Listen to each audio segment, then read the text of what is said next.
Have you seen the time? Oh, is it? Oh, yep, Rant 30. It's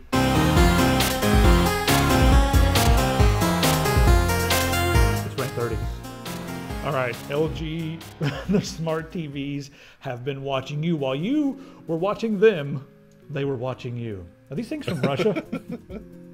It's a television that's just as slimy as a used car salesman. It really isn't. It's in your house, in your living room, watching you and your children and all the files you watch. Now, with the TVs, LG has tried to come up with a way to better inform the different advertising agencies your preferences. You know, like you watch certain shows, it knows what you watch when you watch them. It knows what shows are your favorites and that sort of thing. It just, harvests all that data and then sends all the data back to LG so that they can sell it to different marketing companies. I mean, it's a smarter way to do things than Nielsen? Yeah, it's probably a better way to do things than Nielsen because they're actually getting real raw data from people instead of just doing a poll of a certain group. So you can go in. Here's the interesting: you can go in and you can tell it to stop watching you, right? But there's a user here, and he's blogged about it. Dr. Beet, spelled like the delicious root vegetable, and not like Dr. Beat, like the rap artist type thing. But anyway, he's decided to look at what was going on his network, and he realized that even after he turned off the data mining business, what's it called? It's called a collection of watching info. Even after he turned it off, they're still sending all of the information back to LG. It's still going, even if it's off. It doesn't matter. It's just like, hey, you turned it off, now go feel better, but we're still going to take the data no matter what. And here's the really troubling thing.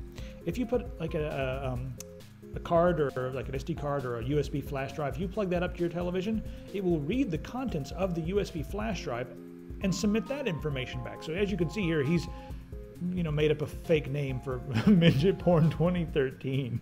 .avi. It's not. He said he was like, I really didn't have that. I just wanted to make sure it was a file that I really noticed when I saw it on the coming through the traffic on the router. Certainly, that will be easy to grab. Yeah, and sure enough, when he was sniffing the packets, right there it was, and it was being sent back to LG.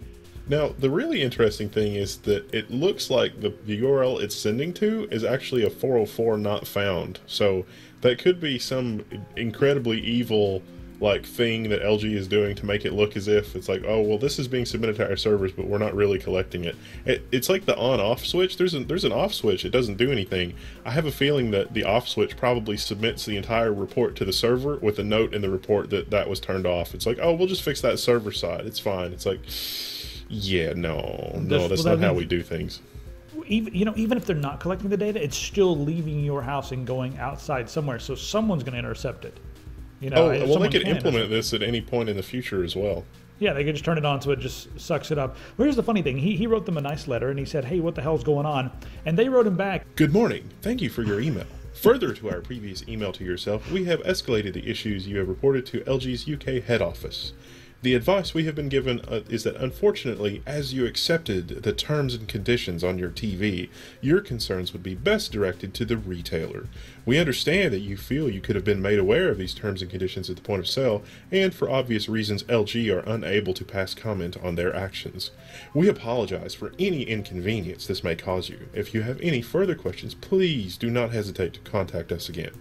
So that's what thanks, LG. Yeah, that's what they say to Dr. B. Just like freaking deal with it, dude. You signed the the EULA. Screw you. There's nothing you can do about it. If you don't like it, take the TV back. That's what they say to him.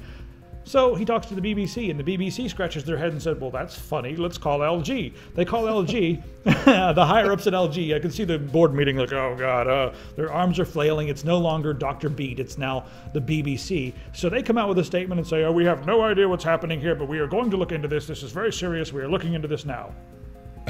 Yeah, no. The interesting thing is that, this is, in researching this, we discovered that there are actually consumer protection laws in the EU, of which we have nothing like this in America. Who knew? And so these violations may actually be like $6,000 per violation as a fine for having this functionality in the television against, users' wishes. In America, nothing would happen. Well, yeah, less than nothing would happen. Someone would be getting a bonus, as a matter of fact. Yeah, it's a human rights violation in Europe, but in America, it's a high five or a chest bump or, or a fat wallet or something.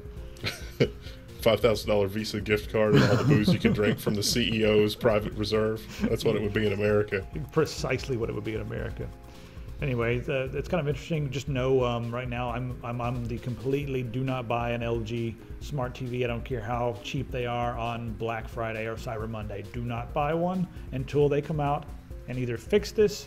And we have to fix this by having a third party verify that they are not sending your packets back to LG. Because that's just hideously evil and insidious. If you want a smart TV, get a Raspberry Pi, put the XBMC distribution on it, and make sure the TV supports the HDMI input standard so that you can use your TV remote control to control the Raspberry Pi, and call it a day. You shot some Because I guarantee you the Raspberry Pi will be better than anything out there. Oh, it's going to way better. I mean, you shot some video on that, right? Yes, We may have a video coming up about that very soon, so you can use that with any TV. It makes any TV smart. And you'd be smart to follow the advice of our smart TV, smart video. And the smart TV works for you. And it's not. It's like you come in with the LG smart TV, and it's like, you want a new pair of shoes? I got some shoes I can sell you. It's like, no, I just want to watch TV. No, you need to look at these ads. No, you need to put your television to work for you.